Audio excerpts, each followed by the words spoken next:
Hello and welcome to the big picture. The brazen attack on Afghanistan parliament yesterday by the Taliban has made the world once again sit up and take note of what's happening in this war-torn country. Ever since the NATO forces withdrew in December last, the Taliban seems to have gotten back into action. Yesterday's attack, which the Taliban has claimed is its doing, is part of the group's attempt to regain hold over the nation. In the last few days, it has been advancing across the northern parts of the country and is said to have captured 2 districts of the Kunduz province. The presence of the ISIS in Afghanistan and its clashes with the Taliban is another dimension of the problem.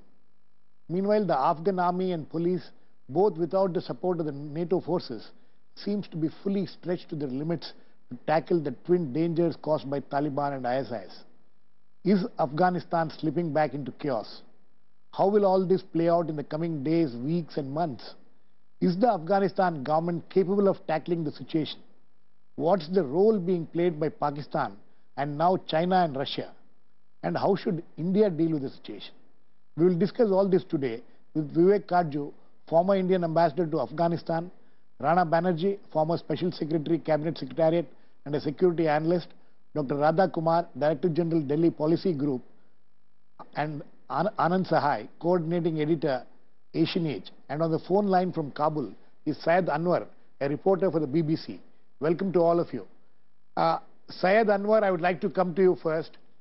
This attack on the parliament, which reminds us in Delhi of what had happened to our parliament some years back. How serious is this and what does it mean?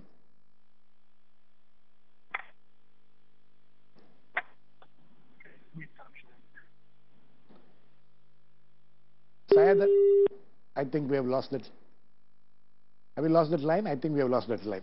Yeah, we'll go back to him. Mr. Karju, the same question to you.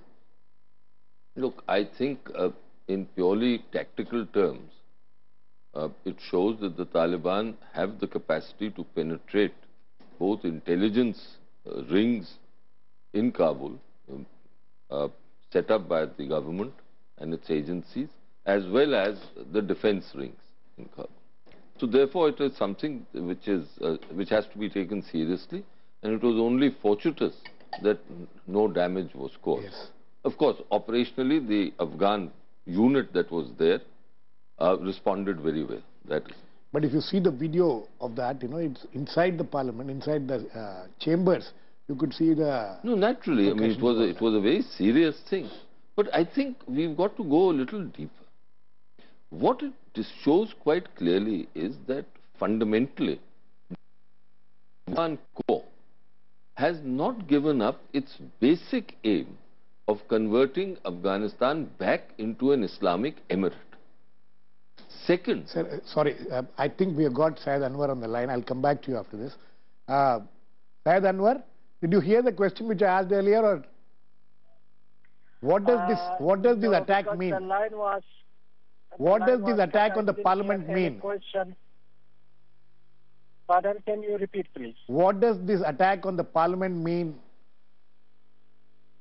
Well, this attack in Afghanistan means a big attack on Afghan parliament, a big attack in the head of Afghan capital, Kabul, that you saw the Afghan security forces, especially Isa Khan, the young Afghan soldier, he succeeded to attack back the attackers and kill 6 Taliban attackers.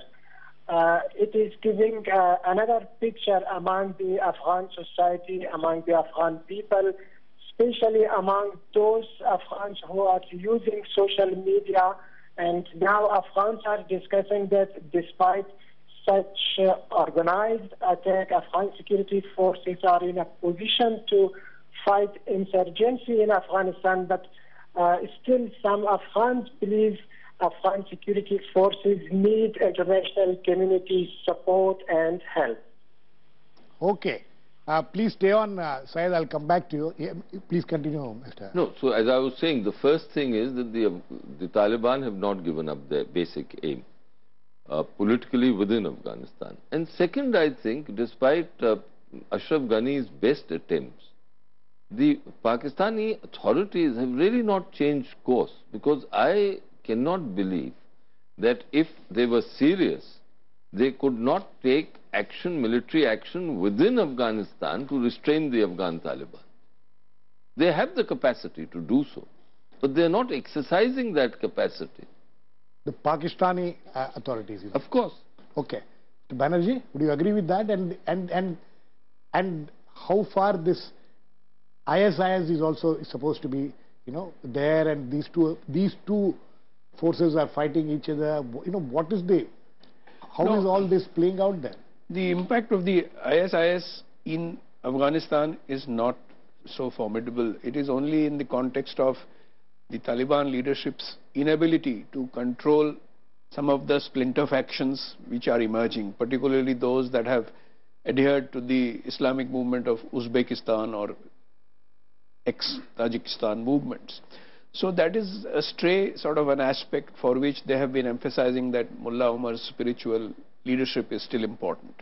But as regards the capacity to hit, I would agree with Vivek when he says that, the parliament attack demonstrates yet again that they have this capacity to strike at the moment of their choosing. Though, of course, the quick reaction by the Afghan National Commando Forces, particularly the Sergeant Isa Khan, which was mentioned, has made him quite a national hero, the speed with which he reacted and contained the damage. But in the north, Kunduz, for example, the fall of Chahardara and also Dasht-e-Arshi now, these two districts have quickly fallen to the Taliban. Right. So there are a lot of other reasons for this improper or civic administration at the local level, lack of coordination between the Afghan National Forces and the local police. All these factors are playing into the hands of the Taliban. And as regards the inability of the Pakistani authorities to control all of them, I wouldn't quite agree with Vivek that Pakistan army could control the actions of the Taliban inside Afghanistan. That may be difficult because younger commanders are not listening to the senior Taliban leadership who are based in safe havens inside Pakistan. Okay, that's interesting. No, but what action have they taken in Afghanistan, in Pakistan itself, Rana? They haven't taken any action against the Afghan Taliban, the Pakistanis. Okay. Radha Kumar? Can I come in on this? Yeah, Radha Kumar, I'm coming to you. The fact that this was expected. Where even last 2-3 years there has been this debate and discussion going on. What will happen in Afghanistan after the NATO forces have withdrawn? Now they have withdrawn. It's 6 months now. Still, you think that the withdrawal could have been made a little later? You think that it was where the NATO forces withdrew a little too early? Well, first of all, let me say that I'm really glad that all our friends in the Afghan parliament are safe. Secondly, let me underline that this is the first really big Taliban attack on Afghan parliament in a while. And it seems to be directed specifically at not only the fledgling Afghan democracy, but at the idea that the Taliban could enter peace talks which would respect the constitution and therefore the parliament of Afghanistan. And in that sense, it's sending a very bad signal indeed. As regards what Vivek said, and Rana's counter to that, I would just say we should remember that the Pakistan army, along with the Afghanistan army, had a joint operation against the Tehreek-e-Taliban Pakistan in Afghanistan. So it is surely not beyond the bounds of imagination for them to also then cooperate with the Afghan security forces in countering the insurgency of the Taliban. And I think it's a very interesting idea that Vivek has put forward over here, that there is some obligation. If the Afghan security forces are going to cooperate against the TTP, then why should the Pakistani security forces not cooperate against the insurgency, whether it is a local commander of the Taliban or whether it is directed by the Quetta Shura? And now to your point. Timing-wise, I don't think it would make much of a difference whether it was done in December of last year or in December of this year. What is important to remember is that there is a bilateral security agreement with the United States and an agreement with NATO to support, assist and train the Afghan security forces. And at this point in time, it is really important that both the United States and the NATO work very closely in helping the Afghan security forces develop proper planning for how to combat the insurgency. Kunduz, as we know, has been under attack now for many months. And it is not surprising that yet another district has fallen. Indeed, we know that at several points in time, the Taliban has come close to conquering the capital city of the province. Right. And there's no doubt at all that you need a good tactical plan of how to combat the insurgency there. Okay. What kind of air support you require, what kind of weaponry and so on. Okay. But that same planning has to apply now across the country. Okay. Anand, you know, Radha is talking about planning and things like that. All this planning must have taken place before the NATO forces withdrew. And now, you know, the follow-up action. You think the problem is with the follow-up action, or you think that the Taliban has regained so much ground that all this, you know, the Afghan forces are unable to tackle them?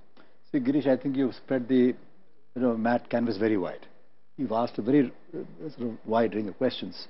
They are connected, many of them, some are not. But so I will quickly try to skim over the whole surface the way I see it. Firstly, this is not something entirely new and unexpected. When the US and NATO forces were in Afghanistan, engaged in active combat operations, the ISAF headquarters was attacked. US embassy came under fire so many times. This was. It is not that there is a. It's not that Taliban had completely withdrawn, or they were not around. Not completely withdrawn. They were giving the NATO forces hell. And the US embassy attack, in fact, on that day, it was being described by American professionals as a very complex attack. That word complex was used. So it's not for the first time that a fairly symbolically speaking, a very dangerous kind of attack has succeeded. Vivek is right that this shows the fact that all these people could come, that vehicle laden with explosives could come right outside Parliament House, crossing so many barriers, security points on the way, and then actually from the house opposite letting go these firing from there. That is a fairly well guarded area. I mean, I was there. I saw it. 3 weeks ago, 4 weeks ago. Right. So there is obviously a certain amount of penetration within the security system of Afghanistan and also the by the Taliban. No, there's nothing surprising about that. It is not new. That's what I'm trying to tell you. It was there for quite some time. The fundamental difference seems to me between when the NATO was there, available for combat, and now they are not, is the use of air power. Now the Afghans don't have an air force, really speaking. They're trying to get a few scratchy things started. But effectively speaking, there is no air power. That is the real difference as far as combat operations, etc. go. Number two, I think is far more important politically. These things are. It was a no-brainer to suggest that when the American combat services would be withdrawn from Afghanistan, the Taliban would try to come and overrun the place if they could, right? They have not done so because they cannot just now. It is possible that they will take some district, the district in Afghanistan is not like a district in India. It's not a huge territorial entity, okay? They've taken districts before when the US forces were there. And they've taken those districts in Helmand and Kandahar, which are better protected, which are very well protected at that time. But they have not shown the ability to retain those territories. Now here in the case of Kunduz, I mean, there was some doubt whether these districts have actually fallen, or there are conflicting reports coming. But if they have fallen, can they hold, and what they will do with it? That's one thing. But I think the issue, I mean, if you'd bear with me for a minute or so, the issue really is that the current leadership of Afghanistan, they have tried to be very solicitous of the Taliban as well as the Pakistan army and the ISI, thinking that that will yield them a peace dividend, that they will be able to get into some kind of a cooperative framework, political framework with the Taliban. Now, to me, it seems that that has not happened, actually. And that is not on as a strategic objective of the Taliban. Yes, Mr. Karju. On Kunduz, what I think is the most dangerous part is the fact that Kunduz is the only province in the north which is Pashtun majority. So it's clearly that the Pashtuns of the north, as in the past, as in Masood's time, are now siding with the Taliban and doing so openly. Something which they hadn't done for over a decade. So a new dimension has been added to the So that's a new dimension. Okay. Syed, It's been going in that direction, Syed, Vivek, for some time. Syed Anwar, what is sitting in Kabul now after this attack and the kind of debates and discussions which must be going on there? Is Pakistan seen as some kind of being complicit in this, or at least not being as cooperative as it should be, as some of my guests here talk about? Well, the security is normal now. This is the road I travel every day, the road which was attacked yesterday. Even yesterday, 3-4 hours after the attack, there was no worry, no panic in the area. The shops was closed and children were playing in the streets around this area, and people were shopping in area around the parliament. Kabul in the past years many times faced bigger attacks than yesterday attack. And let me little bit mention about Kunduz. Just this morning, Afghan security forces again captured the Chardara district, and while the war is going on in Dasht-e-Archi.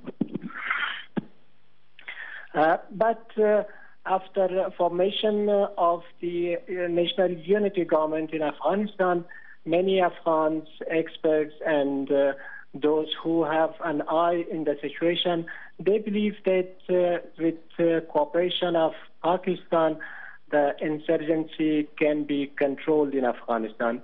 But still, after attacks or fresh fightings in Kunduz and in Baghlan, in some northern provinces, majority of Afghans believe that still Pakistan is not cooperating with the current Afghan government in controlling the Taliban or suppressing the insurgency in Afghanistan. Once there was a news that Pakistan demanded the Afghan Taliban or asked the Afghan Taliban to stop their spring offensive, but now after start of fighting in Kunduz and in some other areas, Afghans believe that Taliban are now not listening to Pakistan, and that they are going to continue their spring offensive. Also, in the past weeks, there was another news or issue that Iran is supporting Taliban now, and though Iran denied it, still the situation is somehow confused. But majority of Afghans still are in view that with cooperation of Pakistan, the insurgency can be minimized or controlled in Afghanistan. If Pakistan do not cooperate, this situation will be continue for a long. Okay. I just want to recall to what Vivek was saying. The Gulbuddin Hekmatyar, the Hizb Islami leader, he belongs to Kunduz, and Kunduz is Pashtun majority. I mean, for 100 years now.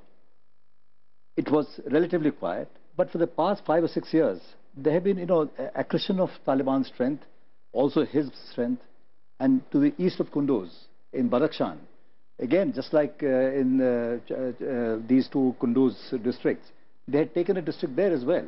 Okay. But they could, the capacity to retain. No, but he's Syed Anwar is talking about Afghan forces being able to retain, get back That's what I'm saying. some of The Taliban have not shown the capacity to retain. Mr. Rana Banerjee, what Syed Anwar says, and also the fact that this whole thing, if we go by what he's saying, and all of you and Vivek was saying, the role of Pakistan is the key here. Well, essentially, it bears out what I said earlier, that the Pakistanis are claiming that they are unable to control all the Taliban elements. The younger Taliban elements, they are not listening to them. Malia Lodi has given a statement in the UN also to this effect. And what is significant is that the threat in the north is serious enough so that, strange bedfellows like Atta Noor and Dostam have recently joined up to form a new alliance against the Taliban. So this is something when the old warlords have been fighting against each other, are getting together to try to present a joint front against the Taliban. It means that slowly we are reverting to the old situation of, ethnic chaos and confrontation that plagued Afghanistan for a very long time. So we are degenerating towards that situation if the Taliban offensive cannot be controlled. Mr. Karju, what is the lesson from this? Actually, what he's talking about, Rana Banerjee says that, it's going back into chaos, ethnic strife and things like that. All these years of relative peace which we saw when the NATO forces were there, the US was very active there, all that is, you think that all that is now a thing of the past and we're back into the chaos? I think that Afghanistan is slipping. I also think that a point of no return has not been reached. But the fact is that since the fraudulent election, the second round fraudulent election of last year, some of these things could have been anticipated. That election led to an exacerbation of ethnic feeling. So the democracy has really not taken roots there? No, democracy is on the surface. Below the surface, there is the old power play going on. And all this idealistic notion that suddenly Afghanistan has changed and its people have changed is wrong. The fundamentals are there. After all, there was this concerted move to remove the leaders of the Afghan jihad. And I do believe that they had developed roots in Afghan society, even though many of the urban Afghan elites did not like this. Many, especially those who had returned from abroad, of which President Ghani is a prime example. Exactly. But what has happened? These elites have had to compromise with those people. But more than that, now that push is coming to shove, it is those warlords, so-called, within inverted commas, who will have to bear again the brunt of the onslaught of the Taliban. My last point, what is happening in Balkh? I think Rana mentioned this joining hands of Atta and of Dostam. There again, let us not forget that in Balkh there is a sizable Pashtun population. So again, this is a revival of the old situation of the 90s, and it's getting to be dangerous. Okay, Radha Kumar, would you agree with that? And also, this whole peace process thing at this point of time is a mirage.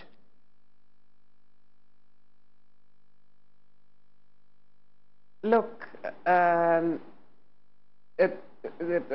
first of all, I don't think that democracy is something you have to work very hard at over a very long period of time. As we are well aware in our own country, we have a long way to go to strengthen and further develop our democracy. So I don't think you can pose a question in terms of, oh, Afghanistan is or is not democratic. What we do know is that there is an aspiration towards that, and there are attempts to create those institutions. They are weak, they are fledgling, certainly they could crumble, but they can also be, Sorry, what I have They asked... can also be shored up and assisted to strengthen themselves. No, but apart... So that's one part of the... No, that's one part of the argument. The second part of the argument, the ethnic conflict part. Rather, one second. Yes. No, there's certainly aspirations for democracy and all, but what we are seeing now, is it that the counter to those forces who are aspiring for democracy is becoming stronger? That's the question.